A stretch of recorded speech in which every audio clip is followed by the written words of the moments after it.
Olá, vamos aguardar o Fernando.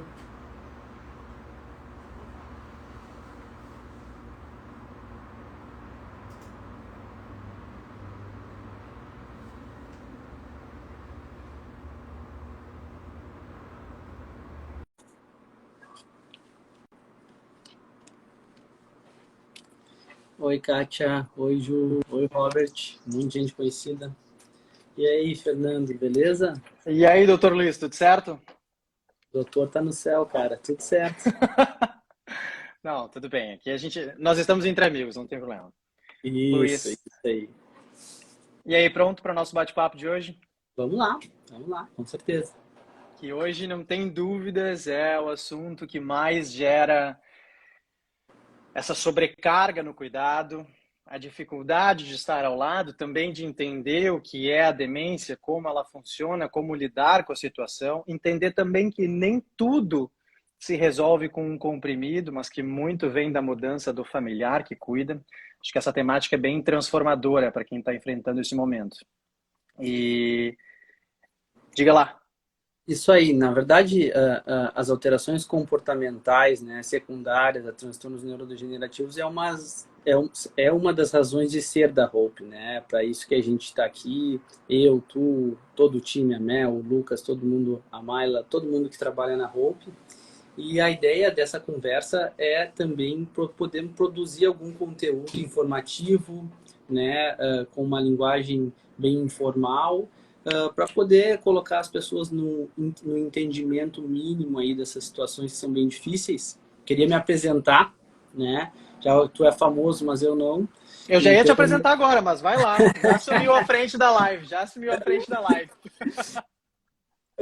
a ideia de eu estar aqui conversando sobre alterações comportamentais é porque, bom, eu sou psiquiatra, né? Trabalhei ao longo, que eu fiz a minha formação no Hospital São Lucas da PUC, lá, com os meus tutores lá, mentores Lucas e Marco. Eu fiquei trabalhando na internação, né, até fundar a Hope, e na internação psiquiátrica, o perfil de paciente de um hospital geral, que precisa de equipes multidisciplinares, né, envolvendo inclusive outras áreas da medicina, como geriatria, neurologia, fez com que nós fôssemos, então, aqui em Porto Alegre, um dos locais de referência para receber esse tipo de paciente, com um quadro demencial, com um transtorno neurodegenerativo, ou quadros de alteração comportamental secundária a lesões ou patologias neurológicas. E o interesse foi sendo desenvolvido, né, da minha parte no cuidado desse tipo de paciente. E daí veio, então, depois fazendo um networking, né, com uma das pessoas foi contigo, a ideia de formar a Hope. Aqui estamos. Boa. E a temática de hoje, para o nosso bate-papo que vocês sabem vai acontecer semanalmente. Hoje a gente vai falar sobre as alterações de comportamento em pessoas com demência.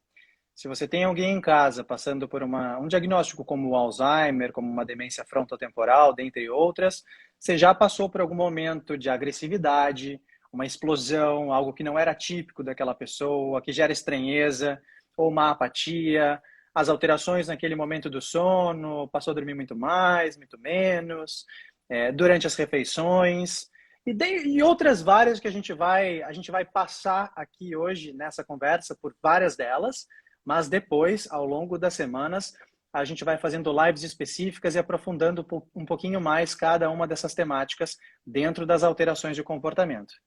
Nós estamos aqui com uma das cabeças por trás da Hope, que trouxe todo esse conceito que a gente está trabalhando hoje para construir uma assistência a essas famílias enfrentando diagnósticos complexos, não só com a demência.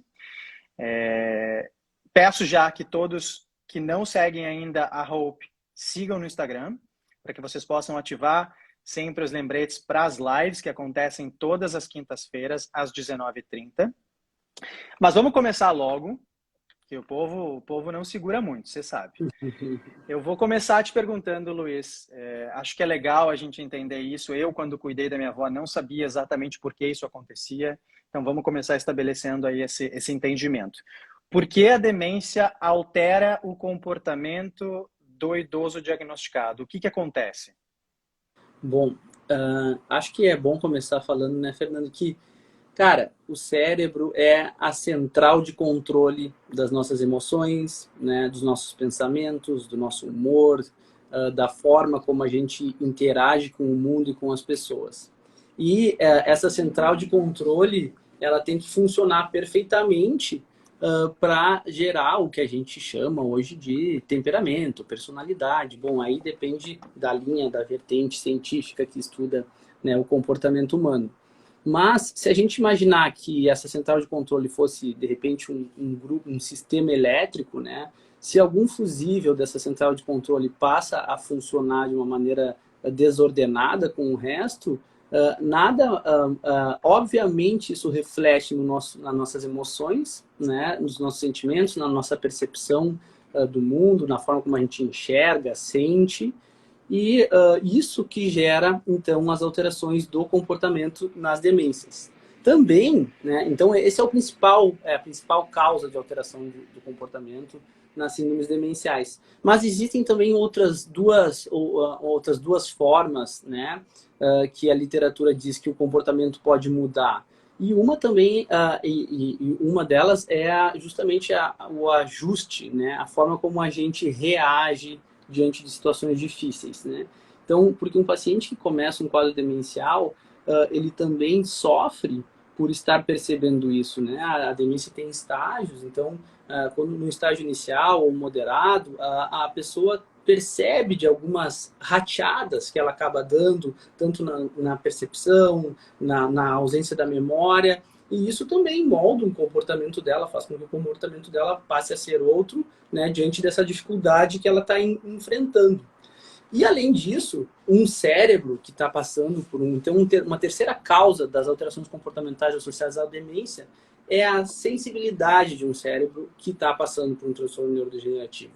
Assim como um rim que tem uma insuficiência renal sofre muito mais agudamente, de uma maneira muito mais rápida quando a gente não bebe água, né? O cérebro sofre de uma maneira muito mais rápida quando ele está doente, quando ele está em um processo neurodegenerativo, do que um cérebro que não está enfrentando isso. Então, a terceira causa de alteração comportamental nas demências é o enfrentamento de uma nova condição clínica. Por exemplo, muitas pessoas descobrem a demência quando acabam sendo operadas por uma fratura de quadril e passam, depois dessa situação, a perceber, a piorar e perceber as dificuldades cognitivas que vão sendo enfrentadas. Então, eu diria que são essas três causas que a literatura refere, então, para as alterações comportamentais secundárias à demência.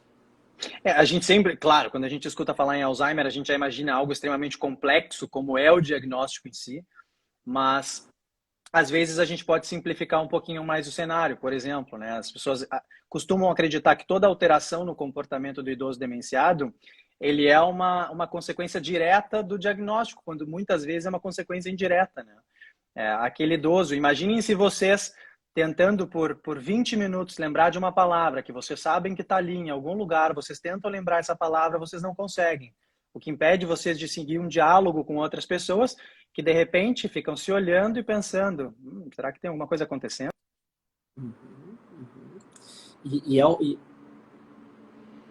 Você fica estressado, você não fica sei se foi agressivo, com de o Fernando repente. que caiu ou se foi comigo. Eu tô aqui com os dois. Deu uma travada aí. Para mim não travou aqui. Ah, bom. Eu tava falando que essas frustrações cotidianas.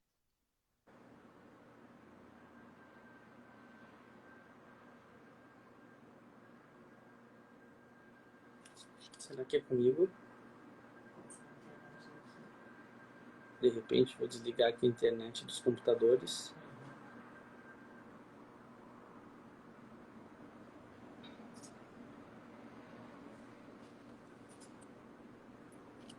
Que pena.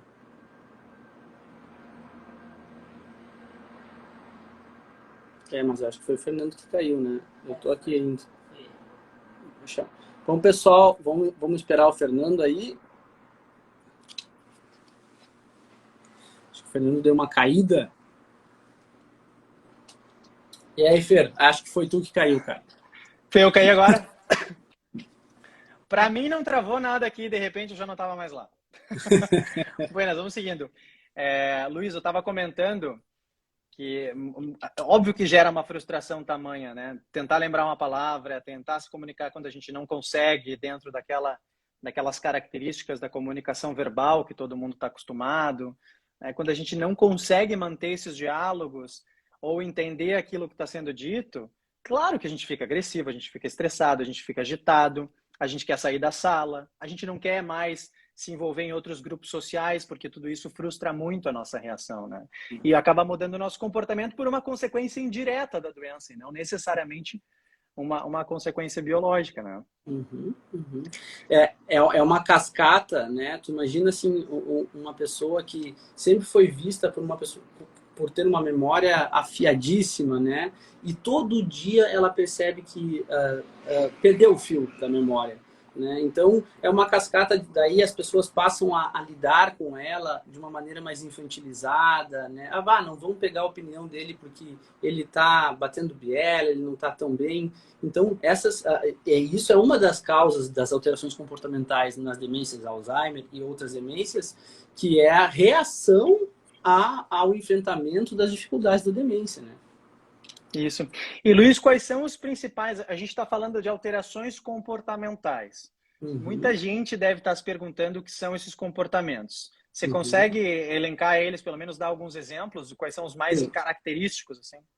Sim. É importante a gente lembrar que, assim, independentemente do momento, do estágio da demência e do diagnóstico, 90% dos pacientes, em média, os estudos de prevalência passam por algum episódio de alteração de comportamento. E por alteração de comportamento, a gente entende uma série de sintomas. O principal deles é chamado de agitação ou comportamento agressivo ou ameaçador, né? Tá presente em 50% dos casos, em algum momento do ciclo da doença, né? E geralmente está associado com piores desfechos, pessoas que passam por episódios de agitação internam mais, têm uma mortalidade mais precoce comparada aos outros pacientes que não passam por isso, passam a usar uma série de medicações, o estresse do familiar, gastam muito mais com uma equipe de suporte, de cuidadores, staff diário.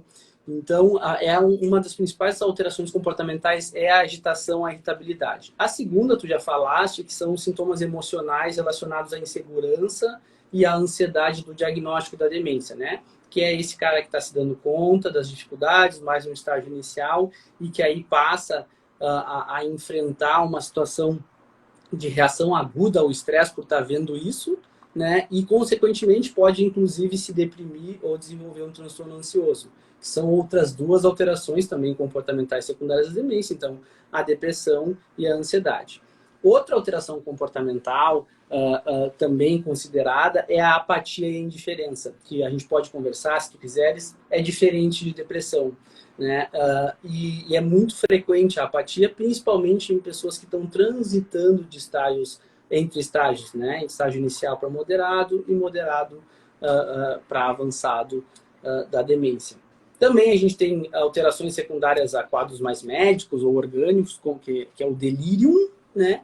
E, por fim, alterações mais que têm um core mais psiquiátrico, né? Que é alucinações, né? Ou seja, a pessoa enxerga coisas, sente coisas, ou delírios. A pessoa muda a forma de pensar e passa a ter crenças irreais da realidade. Outro tipo de alteração muito frequente, por fim, as últimas duas que a gente costuma observar são um comportamento impulsivo. Alguns tipos de demência estão mais associados com esse tipo de comportamento.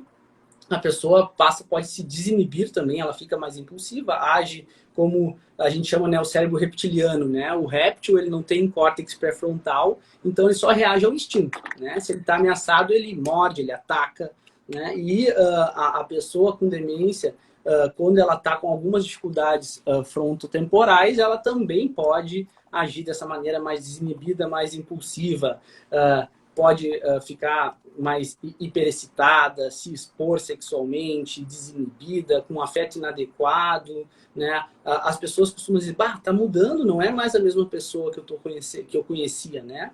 Por fim, transtornos do sono e de deambulação e alterações do comportamento, como perseverança, assim, estereotipia, mas uma coisa de tique ou de sair deambulando, também podem ser consideradas alterações comportamentais das demências. Traduz para o povo aí, deambulando. Deambulando é caminhar, né? É boa, boa, Fernando. A gente tenta ser coloquial e às vezes dá uma deslizada, mas com o termo médico, né? Mas enfim, Aquela deambular. pessoa que sai caminhando por aí. Ou que fica Isso, né? caminhando dentro de casa de um ponto para outro. Tem dentro das alterações comportamentais, de novo, a que a gente falou, que é aquela insegurança relacionada ao diagnóstico. Quando a pessoa percebe que algumas regiões do cérebro dela, não, principalmente relacionadas à percepção do ambiente, não estão funcionando de uma maneira adequada, ela não sabe a hora de ficar desconfiada, de ficar ansiosa, se ela está em perigo ou não, ela costuma a usar o par, a pessoa que ela confia, né, ela costuma usar ele como modelo, assim, que nem a criança acaba imitando o pai, ela usa mais o principal cuidador como uma pista, né, das emoções. Então, se o cuidador está tranquilo, ela fica tranquila. Se o cuidador expressa alguma instabilidade, ansiedade, e ela não está conseguindo de uma maneira, principalmente quadros mais avançados, né, moderados, avançados, ela não consegue perceber o que está deixando o ambiente tenso, né, ela passa a agitar. E a literatura diz que esse comportamento de caminhar, de sair caminhando a esmo, muitas vezes está relacionado com um quadro mais avançado, em que a pessoa quer encontrar a figura do cuidador, né? Muitas vezes diz, eu quero ir para minha casa, onde eu morava, está dentro de Sim. casa. E acho que o Fernando caiu de novo. Mas, e aí, Mica, meu assistente, Fernando caiu? Eu caí, eu tô aqui. Bom, é que tu fica trancando para mim aqui. Mas, Meu enfim, Deus. esse caminhar a esmo, assim, muitas vezes as pessoas dizem que pode estar associado por uma necessidade intrínseca, que não é real, não está acontecendo, de se conectar com esse cuidador e de ir atrás, então, dessa pista que ele usou em estágios mais iniciais da demência.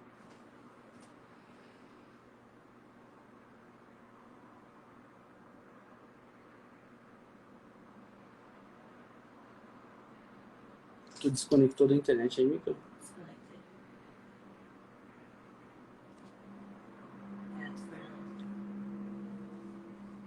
Pessoal, desculpem, a gente está tentando ter um bate-papo aí.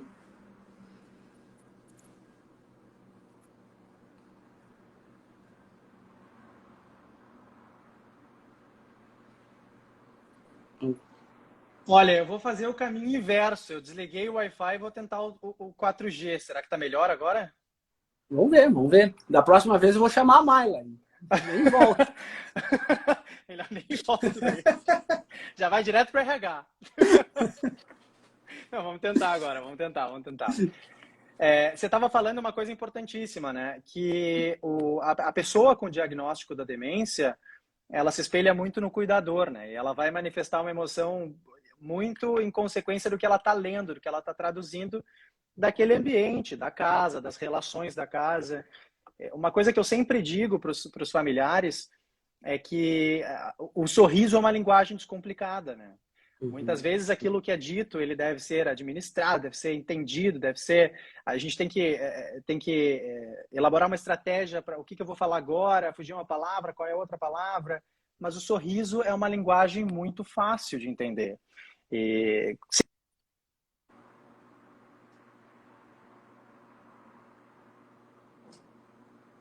Bom, acho que o Fer caiu de novo. Eu vou falar sobre isso, né? Uma das questões todas em relação ao sorriso, ao estado do principal cuidador diante de uma situação de um paciente com um quadro demencial, né? A gente sabe o quão estressante é cuidar de alguém doente, de alguém que está mudando o comportamento e que está ficando agitado. Então, dentro dessa situação do estado do cuidador, se a gente tiver, e isso a literatura mostra, né?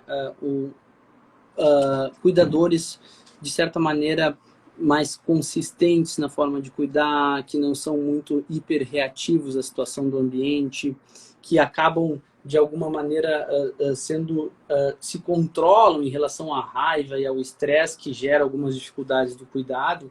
A gente sabe que o idoso tem uma grande chance de ter uma melhora dos quadros de agitação.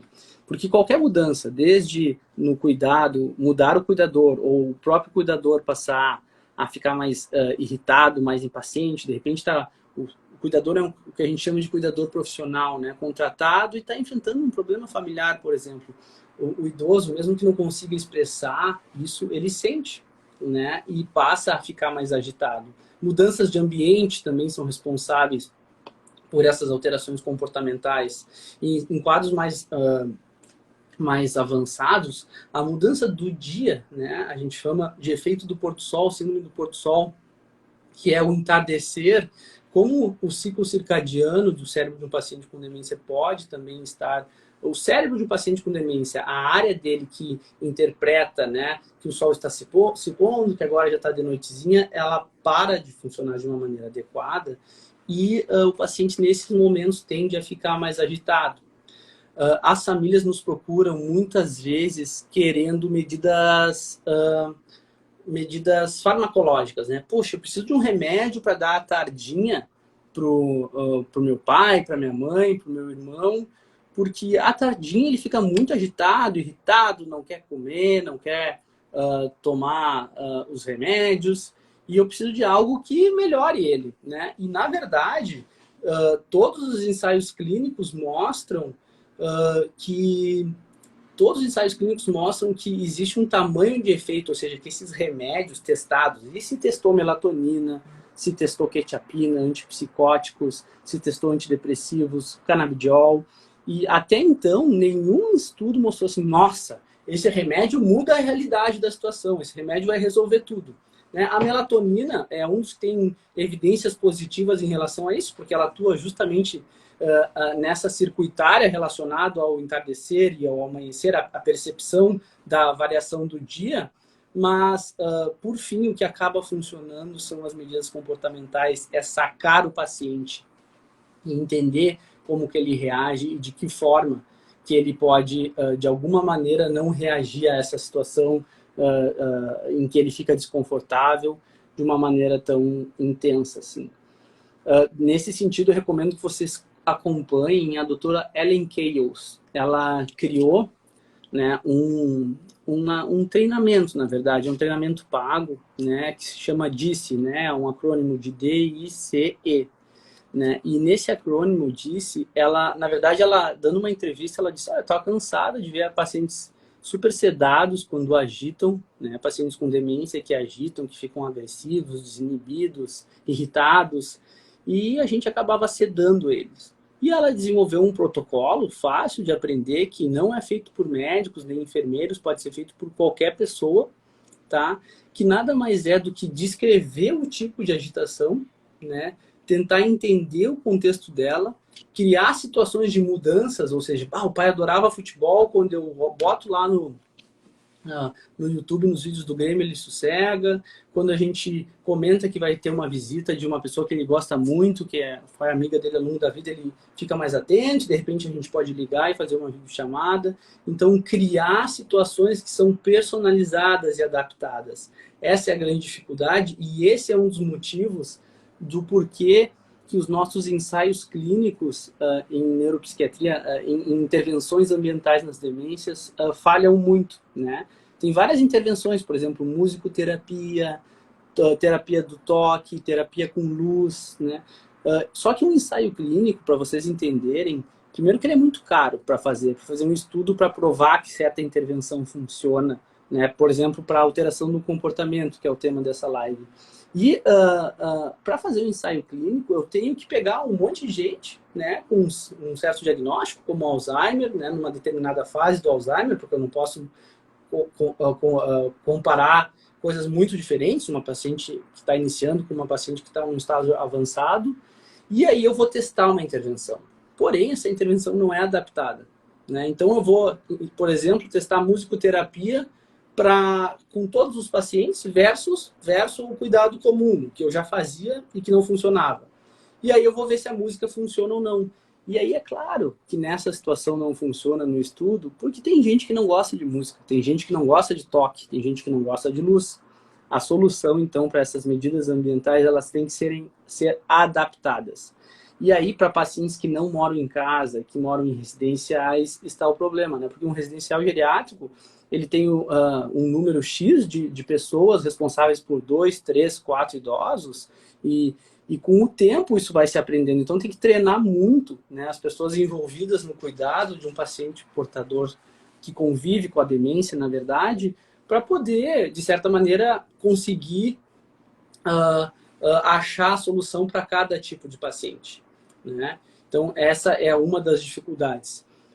A outra coisa, que eu só vou perguntar aqui para o Mika, o meu assistente, tu vê com o Fernando se ele consegue voltar. Se ele não conseguir, a gente toca aqui, né? Pena que daí eu fico falando sozinho, né? Fico com a sensação de que não consigo conversar. Fernando estava aqui esperando, te escutando. Não sei o que está acontecendo. Já falei aqui com um amigo meu pela internet que eu acho que estão puxando meu tapete. O Luiz quer assumir minha posição aqui. Tia, eu tava escutando tudo que tu estava falando e me veio uma pergunta aqui. Em alguns casos, como o da minha avó, por exemplo, tá? Ela sempre foi uma pessoa muito séria ao longo de toda a sua vida, especialmente no cargo de mãe. E como avó, durante o período em que esteve diagnosticada com Alzheimer, ela ficou super molenga. Assim, ai, nossa, é o netinho do eu te amo, a minha filha, eu te amo, todo mundo era eu te amo. Já escutei, inclusive, de uma neta emocionada que a primeira vez que ela escutou eu te amo da avó dela foi depois da demência e que não tinha nada a ver com o que a avó era antes. Então, o que eu quero te perguntar é o seguinte, a gente consegue identificar alguns traços das personalidades que fulano tem, fulana tem, fulano tem, e a gente vai se adaptando e aprendendo a lidar com essa personalidade através dos anos. A demência, ela vem para suavizar, ou seja, aquela pessoa que era agressiva fica ainda mais agressiva, ou ela pode mudar um pouco o comportamento, ou talvez até mesmo completamente? Isso, assim, eu acho que o mais importante, a ciência não consegue explicar isso ao certo, tá? É importante todo cuidador envolvido, né, no cuidado da pessoa que convive com demência, saber que por trás de uma doença existe uma pessoa, né? E essa pessoa tem uma personalidade que sim pode mudar, né? E pode mudar para os dois polos, digamos, se tivesse polo, né? É claro que um colorido é algo muito maior do que dois polos de funcionamento. Mas o que a gente quer dizer com isso? Uma pessoa que sempre foi uma pessoa mais irritada, que sempre foi uma pessoa mais agressiva, mais impositiva com filhos, colegas, no ambiente de trabalho, pode sim, diante de um quadro demencial, passar a ficar apática e mudar um pouco dessa forma de interagir com o ambiente. O que a gente vê na clínica, porém é difícil achar estudo com isso, é que pessoas que tinham algum transtorno psiquiátrico, tá, prévio, ou tinham alguma personalidade, algum traço disfuncional da personalidade, quando começam a apresentar alterações, ou quando já estão também mais avançadas, relacionadas a quadros neurodegenerativos, elas tendem a piorar esses traços que elas já apresentavam, tá? Sim, uma pessoa então pode mudar totalmente, como a tua avó, ou como a familiar da sua amiga, mas o que a gente sabe também é que pessoas podem descompensar. Então, se a pessoa já era desinibida, né? Por exemplo, nós dois que temos um temperamento externalizante, né? Se a gente passa a perder córtex pré-frontal, que são estruturas relacionadas a controle, né? A inibição de impulsos, a gente pode piorar então essa nossa desinibição, né? E o que acaba acontecendo.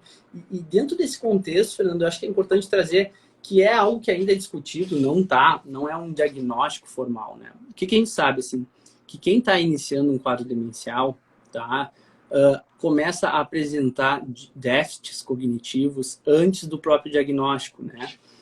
Ou antes da própria síndrome demencial, porque para a pessoa entrar em um quadro demencial, ela tem que perder funcionalidade. Mas ela já pode estar com alguns déficits sem perder a funcionalidade, desculpe. E aí isso a gente chama MCI, que vem do inglês Mild Impairment, Mild Cognitive Impairment. Ou seja, comprometimento cognitivo leve. E na última década vem se falando, né, do comprometimento do comportamento leve, ou seja, pessoas que passam a alterar o comportamento, a ficar mais irritada, até tem casos interessantes que a gente vê na clínica para discutir aqui e para mostrar para as pessoas entenderem, né?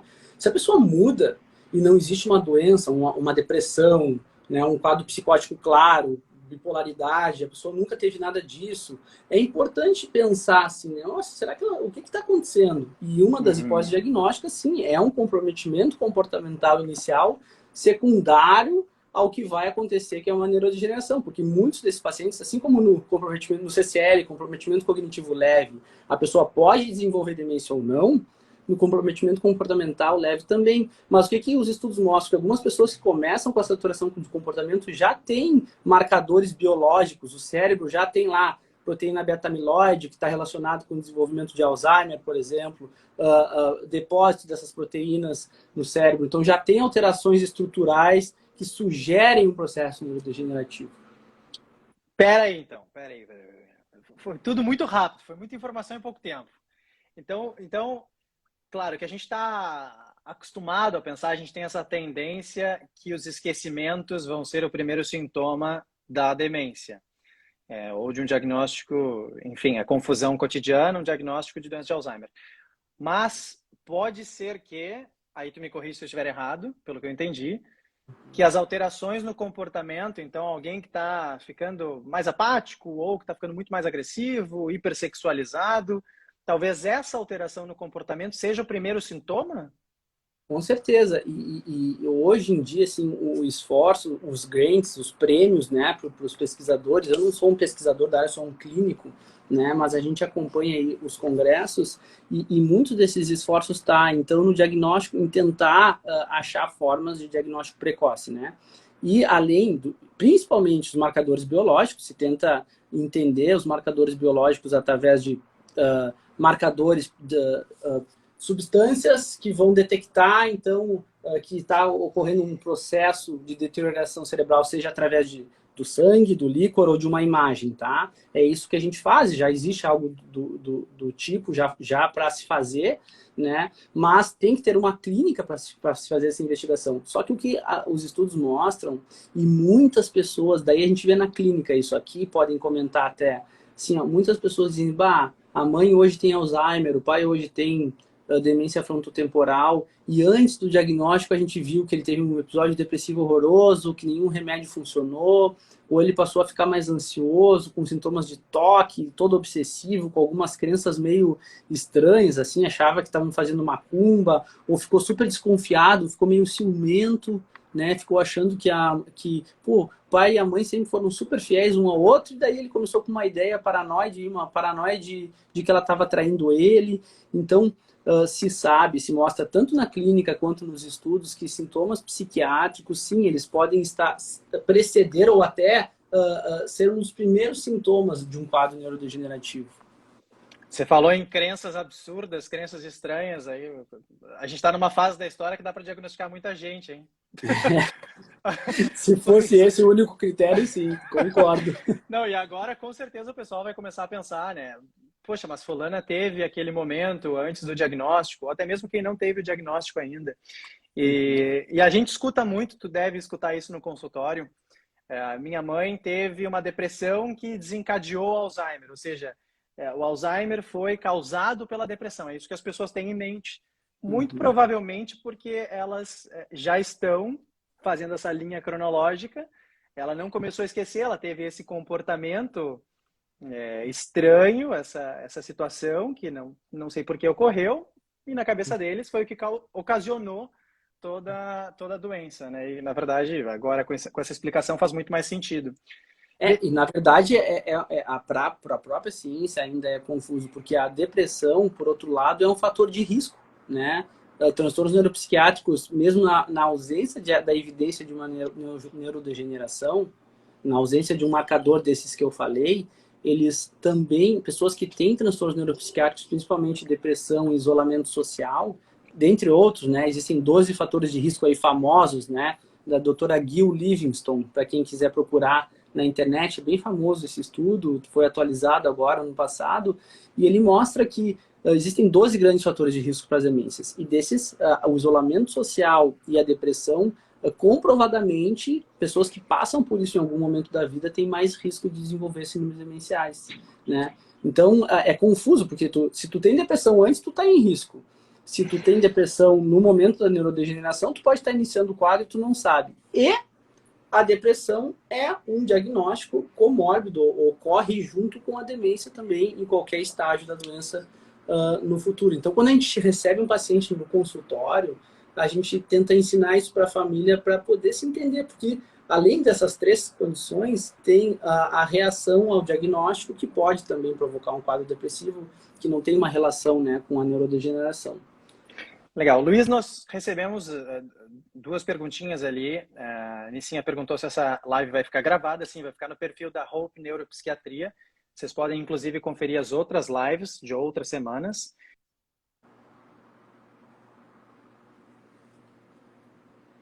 Muito relacionada a comportamento ainda, eu anotei ela aqui, a gente vai passar por ela um pouquinho no final, mas só para a gente não perder o fio da meada.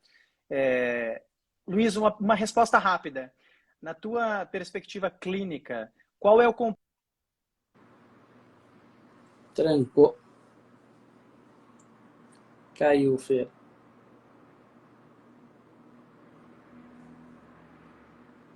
Se ele tivesse terminado a resposta, já dava pra gente sair conversando sozinho de novo, né? Ai, ai. Vamos ver se vai voltar, senão a gente volta a conversar sozinhos.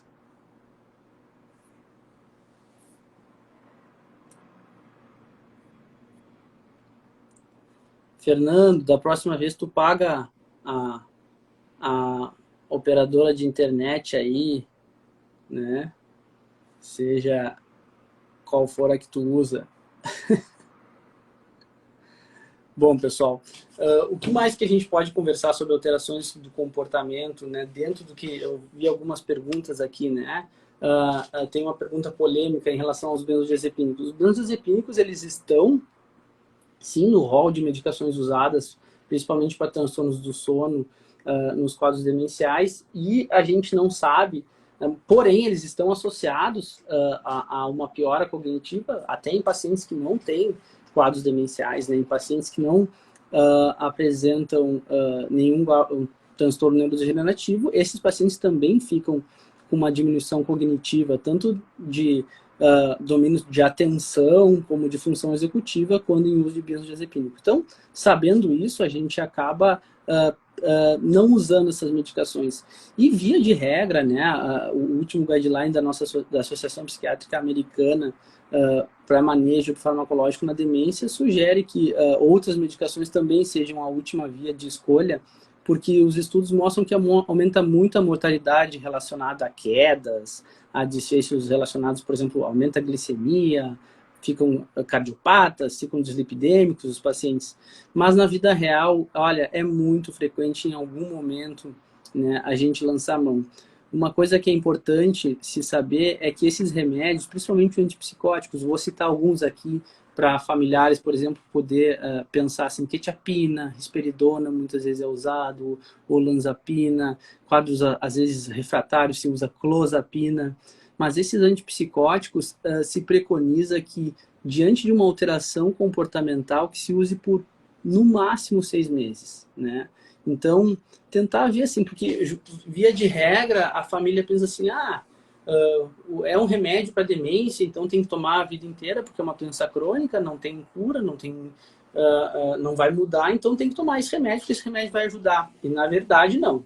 Essas medicações, os antipsicóticos, eles devem ser usados pontualmente, óbvio, se retirar. É uma decisão que tem que ser tomada junto com o médico, paciente, família e médico, mas se retirar e piorar, óbvio, vai ter que se usar novamente.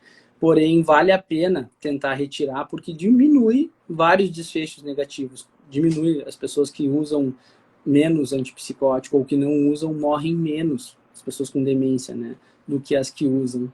Então, se preconiza aí um uso por um curto período e aí uma tentativa, né, de retirada e observação dos sintomas. E é uma das coisas que daí eu faço minha culpa pela minha classe médica, assim, né, Todos os nossos guidelines sugerem assim, olha, tu tem que usar o remédio em casos graves e tem que educar a família e tem que fazer com que eles aprendam a lidar com a agitação, que eles aprendam técnicas comportamentais e ambientais. E olha, grande parte dos médicos e da família, né, apenas fica com o desejo e com o tratamento farmacológico.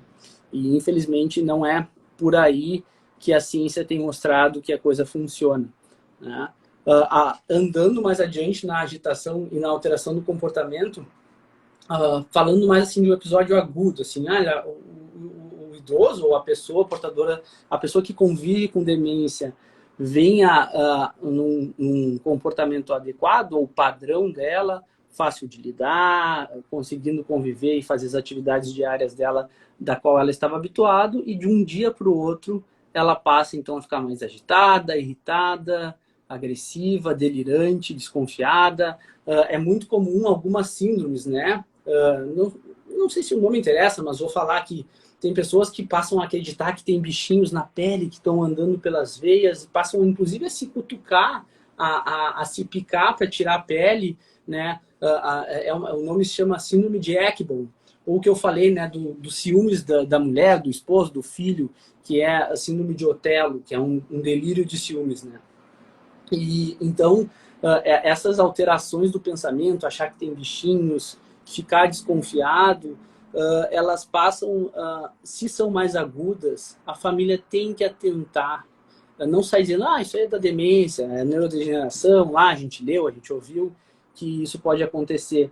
Mas muitas vezes, lembrem do que eu disse, assim, um rim que não funciona bem, que tem uma pessoa que tem insuficiência renal, se ela fica sem beber a água por um dia, o rim já sofre, né? Então, um cérebro que fica com alguma outra doença no corpo e ele também repercute nele essa doença, por exemplo, infecção urinária, constipação, ele também sofre. Então, essas alterações de comportamento mais agudas, quando ocorrem, a família tem que estar muito atenta para o que a gente chama de delirium, com UM, que é diferente de delírio. No delirium, então, uma condição clínica ou um remédio que tomou, às vezes remédio para dor, né? Foi lá no traumato, o traumato não está ligado que o paciente é portador convive com uma demência frontotemporal, com uma demência de Alzheimer, deu um Tilex, né? Um analgésico com potencial opiáceo, e aí o idoso passa a não dormir, passa a ficar agitado, não quer comer, desconfiado, irritado, vê bichinho, fica com alteração do nível de consciência, às vezes ele está super lúcido, alerta, hipervigil, olhando o ambiente, às vezes ele está sedadão, assim, e isso durante o dia, essa alteração é muito típica de delírio. E o tratamento é fazer o diagnóstico e tratar. Muitas vezes é infecção urinária, muitas vezes. Né? Isso também ocorre após procedimentos médicos invasivos, como cirurgias ortopédicas ou outras cirurgias de vesícula, de apêndice. Então, levar um idoso com um cérebro frágil, né? Até a ciência, a literatura tentou chamar, né, de insuficiência cerebral aguda, o delírio, né, para fazer até essa comparação com a insuficiência cardíaca aguda, com a insuficiência renal aguda, mas não caiu nas graças do povo esse termo. Mas é um termo legal, porque, de fato, é um cérebro frágil que, diante de uma infecção urinária, sofre e entra em insuficiência e traz esses sintomas de alteração comportamental. Então, essa é uma dica importante para os familiares, assim, para as pessoas que convivem com o paciente com um quadro demencial. Acho que o Fernando voltou.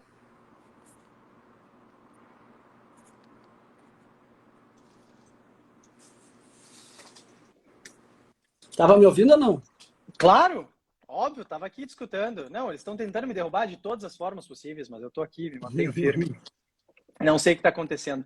Mas, bom, já peço desculpa para todo mundo, mas é o mundo de pandemia, né? É o que a gente tem. Eu espero que muito em breve a gente possa estar num auditório, todo mundo se olhando no olho. Luiz, eu estava te escutando. Você passou por várias alterações de comportamento, por síndromes também. Qual, diante da tua perspectiva clínica, é a mais complexa dentre elas? Aquela que gera maior sobrecarga no cuidado? Eu acho que, assim, até vou falar de um caso, assim, né? Não uma situação clínica, na verdade. Assim. Imaginem um paciente que está iniciando um processo neurodegenerativo, ele recebeu o diagnóstico, por exemplo, de uma doença de Alzheimer, né? Porém, ele está se tratando e ele diz que ele se sente bem, que ele se sente ok. Fora os problemas de memória que ele eventualmente tem, às vezes a desorientação, ele está dirigindo o carro dele por Porto Alegre, entra na Carlos Gomes e não sabe qual rua entrar para ir para o Iguatemi, né? Mas é um lapso, isso acontece e já melhora, e aí ele volta, a memória se reorganiza, né? A questão visoespacial também, ele, tá, vamos lá, é para cá o Iguatemi. Ele está bem, só que a esposa ou os filhos vêm ao consultório e, via de regra, assim, doutora, a gente pode entrar antes na consulta sem ele? E aí a gente fica, claro, vamos lá, vamos conversar.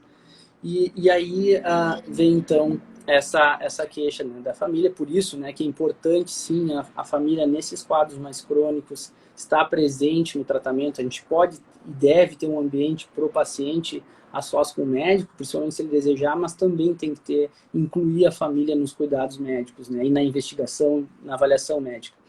E aí a família vem e diz, doutor, tá insuportável lá com um fulano, ele chega em casa, fica perguntando com quem eu falei, eu tô falando no telefone, ele vai para a beira da porta escutar o que eu tô falando, ele não tá dormindo, ele tá mais desinibido, tá falando uns palavrão para a secretária, para os amigos, a gente tá com vergonha com ele, porque quando qualquer pessoa que ele se irrita, ele desrespeita, né? Ele fala palavrões, que ele nunca foi assim, e aí a gente chama o paciente diz, não, estou perfeitamente bem, né? Então, assim, essa é a maior dificuldade, é quando o paciente não, principalmente em quadros iniciais em que ainda existe um grau de funcionalidade mínimo, apesar da perda, né?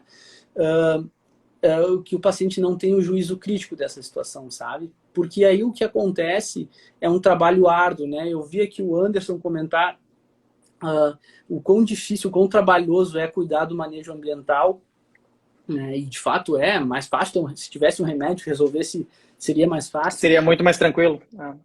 Mas também na psicoeducação desses quadros é muito difícil, mas eu já tive casos de sucesso e de fracasso, de insucesso, né? O que a gente tenta nessas situações é com jeito, né? E vendo o paciente e a família e mostrar para o paciente o quanto que ele está diferente de como ele era, né? Situações em que ele... porque o juízo crítico, nesse momento, ele é transitório, ele às vezes se dá conta, às vezes não se dá, ele vê que se passou. E aí, nesse sentido, a gente consegue, inclusive, aí instituir um tratamento farmacológico para esse caso, né? Porque ele está trazendo um prejuízo. Então, a gente usa, sim, antipsicóticos, estabilizadores de humor. Deixa eu pegar o gancho aí dessa afirmação, antes que eu caia de novo. Aproveitando também o gancho da Nicinha, que perguntou como que a medicação funciona nesse caso. Bom, tu sabe que toda mãe e toda síndica fez clínica geral, né? Então elas prescrevem a torto e direito tudo que elas imaginam. Então, eu, quando tinha minha avó lá em casa com demência, muitas vezes escutava fulana dizendo, não, tu tem que dar um Rivotril, tu tem que dar aquilo ali, tu tem que dar aquilo outro. E isso vai gerando, às vezes, mais confusão, às vezes a pessoa levanta no meio da noite e cai, acaba acarretando nas quedas. Mas quando que a gente pode identificar que de um comportamento que tu pode mudar alguma coisa, talvez na forma como tu falas ou no ambiente, quando que eu sei que não é só isso, que eu preciso incluir um novo comprimido, que eu preciso marcar uma consulta médica? É uma pergunta super difícil, né, Fernando? Porque não tem uma resposta exata. Mas o que a gente sabe, sim, é quando traz um prejuízo, assim, sabe? Tipo, olha, não adianta falar com o fulano, ele não entende, ele tá impulsivo, ele tá irritado. Em quadros iniciais, digamos, uma pessoa que ainda teria um grau de compreensão suficiente para poder mudar o comportamento, né? Puxa, não adianta falar com ele, não tá... Bom, aí a gente tem que conversar, e aí a maior dificuldade do psiquiatra, né? Porque o colega, o neurologista, ele já está tratando o paciente com Alzheimer, por exemplo, com o que é possível, né? E aí, olha só, as pessoas até entendem mal isso. As pessoas acreditam que os principais remédios envolvidos no tratamento das demências, donepezila, galantamina, rivastigmina, são remédios que vão travar a doença. E essa não é uma verdade. Os ensaios clínicos não mostram isso. Essas medicações, elas melhoram aspectos do comportamento relacionados à demência, melhoram algumas capacidades cognitivas, né? Mas principalmente, então assim, e o paciente já chega com essas medicações, por exemplo, com a donepezila, que no Alzheimer está associada a uma mudança comportamental, né? De melhora de graus de irritação, de agitação. E aí o colega neuro disse, fiz o que eu estou fazendo o que eu posso, agora isso é coisa para o psiquiatra. E aí chega o paciente que acha que está bem, que não está mudando, né? A família apavorada, porque não sabe o que fazer, né? Então é um momento em que a gente senta com a família e vê a gravidade disso. Se os sintomas comportamentais, se a agitação é grave o suficiente para colocar ele em risco, outras pessoas em risco, o patrimônio dele, da família em risco, né? Uma série de riscos que a gente avalia.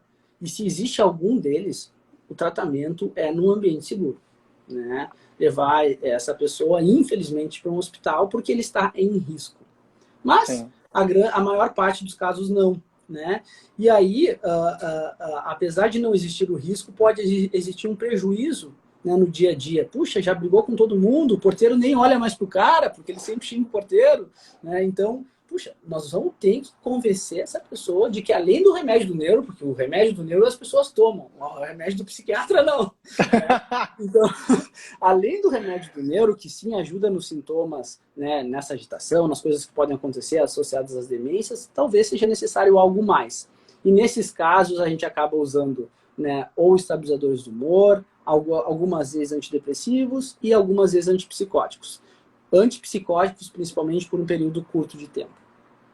Bom, então fica registrado que quando as alterações de comportamento passam a ser um desafio para aquela família, para aquela dinâmica familiar, vale a pena, antes de qualquer inserção ali de uma nova medicação no cotidiano da pessoa, uma consulta médica que vai fazer esse checklist e vai dizer, esse é o momento em que a gente vai realmente entrar com uma alternativa farmacológica ou não, né?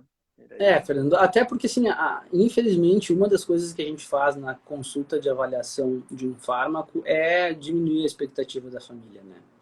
Que é encontrar aquela pílula mágica que vai fazer o pai voltar a ser o que era, a mãe voltar a ser o que era, ou a mãe parar de perder capacidade, né? A deixar de definhar do ponto de vista intelectual e cognitivo.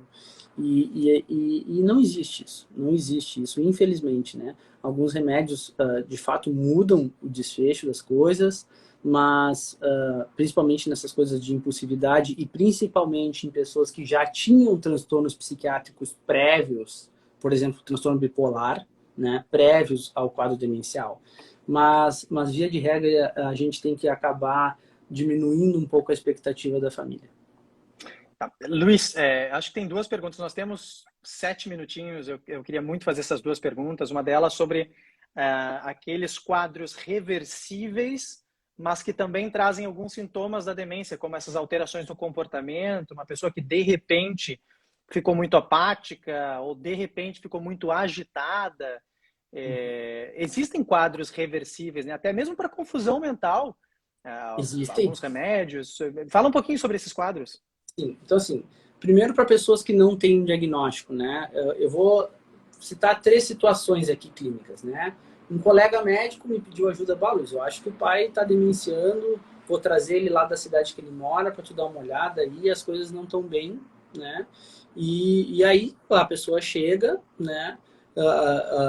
Com alterações psiquiátricas, chega ao meu consultório com alterações psiquiátricas, mais de humor, depressão, né? Mas também com uma lentificação cognitiva, não consegue mais, o cara, sei lá, era contador, ou era advogado, ou era médico e não lembra dos tratamentos, não lembra de como fazer o processo. Existe uma série de situações o que se chamava antigamente de pseudodemência, né? Hoje algumas pessoas chamam de demências reversíveis, né?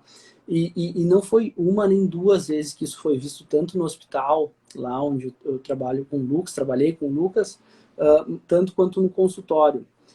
Para esse caso específico, a gente pediu exames de sangue e a vitamina B12, a pessoa tinha passado por uma cirurgia bariátrica, tá?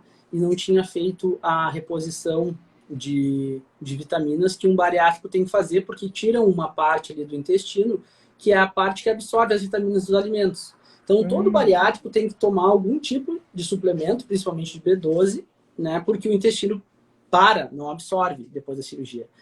E a B12, em níveis muito baixos, traz sintomas, vou usar os termos dos adolescentes, dá uma bugada no cérebro, né? Porque a pessoa com hipovitaminose B12, ela não consegue organizar os pensamentos, perde capacidades de cálculo, capacidades de, inclusive na prosódia, na forma de organizar o discurso. Então, uma das causas é essa. Outras que a gente viu, pessoas que tinham neurosífilis, né? E aí se tratou a neurosífilis e se recuperou a perda da função cognitiva. Depressão, né? Depressões graves, elas mimetizam um quadro demencial, porque a pessoa fica apática, né? Ela não quer interagir, ela evita situações sociais que uma pessoa com Alzheimer passa a evitar porque ela não está conseguindo se conectar rápido com todos os estímulos ambientais, porque ela não consegue decodificar esses estímulos, um deprimido também não, né? Então, uma depressão grave pode mimetizar, sim, um quadro demencial, né? Então, essas são 3 exemplos, né? E tem outros, tem a doença do prion, lá da vaca louca, que também é uma coisa super aguda, que é um outro tipo de quadro demencial potencialmente reversível. Uma outra que é muito comum, que é a hidrocefalia de pressão normal, né? A gente tem um sistema no cérebro que pega o líquor, que é o líquidozinho que fica segurando o nosso cérebro para ele ficar boiando, só que esse líquor ele é produzido a vida inteira, todos os dias, e ele é drenado, né? Ele tem que ser tirado, como um sistema de, sei lá, de caixa d'água, que tem que tirar a água quando enche. E esses sistemas entopem às vezes, e o líquor ele inunda e começa a pressionar o cérebro. O cérebro pressionado, ele começa também a falhar. Então, as pessoas, aí, uma dica, né? As pessoas que têm isso, elas também têm outras questões físicas, perda urinária, não conseguem caminhar, né? Então, também são quadros que mimetizam uma situação demencial neurodegenerativa, mas são quadros de mau funcionamento cerebral por outras condições. Boa, Luiz, a gente tem agora 2 minutos, mas eu não quero deixar para trás a pergunta que fizeram sobre o ômega 3. Agora tu fica com essa encrenca aí e responde ela em 1 minuto, a relação entre o ômega 3 e as demências. Uhum. Eu nunca li, tá, a meta-análise que... O que é meta-análise, para quem não entende, né? É um estudo super grande, gigante, tá? Que pegou todos os outros estudos, os ensaios clínicos que eu expliquei aqui, e resumiu eles para poder decidir, tá, funciona ou não funciona, né? E não existe meta-análise para o uso de ginkgo biloba, para o uso de ômega 3, que de fato enfatize a necessidade dele como uma verdade única na mudança da doença. Como, por exemplo, a gente tem aí o AS para cardiopatia. A pessoa que já infartou, ela tem que tomar o AS porque afina o sangue e aí vai diminuir a chance de infartar. Bom, essa é acho que até está sendo questionada recentemente, mas era uma verdade única até há pouco tempo dos cardiologistas. Então, na psiquiatria e na neurologia, essa verdade única relacionada ao ômega 3 e ao ginkgo biloba, principalmente, não existe. Mas a gente sabe que algumas situações associadas a esses ácidos graxos, ao ômega 3, como a dieta do Mediterrâneo, né, são fatores preventivos, né? Tem uma dieta que ficou muito famosa, até tem um apelo comercial que é a dieta Mind, né, de mente, que é uma dieta que basicamente ela é baseada em oleaginosas. Eu não sou muito dessa área de nutrição, mas essa dieta foi comprovada que é um fator de prevenção para quadros neurodegenerativos, né? E, querendo ou não, existe algum link aí com o ômega 3. Porém, o que as pessoas não sabem é que tomar ômega 3 todo dia, além do bafo de peixe, traz uma sobrecarga para o fígado, desculpem, uma sobrecarga hepática gigantesca. Então, não é que nem tomar água tomar ômega 3, entendeu? Não, então, façam uma dieta Mind. Se eu puder dar um conselho aqui, né, façam uma dieta mediterrânea e não tomem um ômega 3. Né? A gente não é nem muito da área da nutrição e nem muito da área das dietas também, né? Talvez dê pra perceber, né? A gente não vai ser a pessoa certa aqui para dialogar a respeito. Luiz, eu vou te Mas agradecer. a gente vai chamar uma nutricionista, né? Um dos nossos planos, né, Fernando, para as lives Boa. que tu vai capitanear aí, para poder comentar o que é possível e o que a evidência científica de fato corrobora e argumenta de que funcione para esses quadros demenciais e para outros transtornos psiquiátricos. Gente, eu não quero que a live seja perdida. Nós temos, então, 1 hora de live já. Peço desculpas pela minha conexão. Tentaram puxar meu tapete, mas eu estou aqui firme. A gente vai voltar semana que vem com mais uma live. E todas as semanas, quintas-feiras, às 19h30, a gente vai ter uma nova temática e novos convidados para a gente discutir acerca de diagnósticos complexos e esse manejo cotidiano. Beleza? Até semana que vem. Luiz, muito obrigado pela tua participação. Valeu. E sabe que eu sou teu fã. Eu também sou teu fã. Um abraço, meu. Tchau.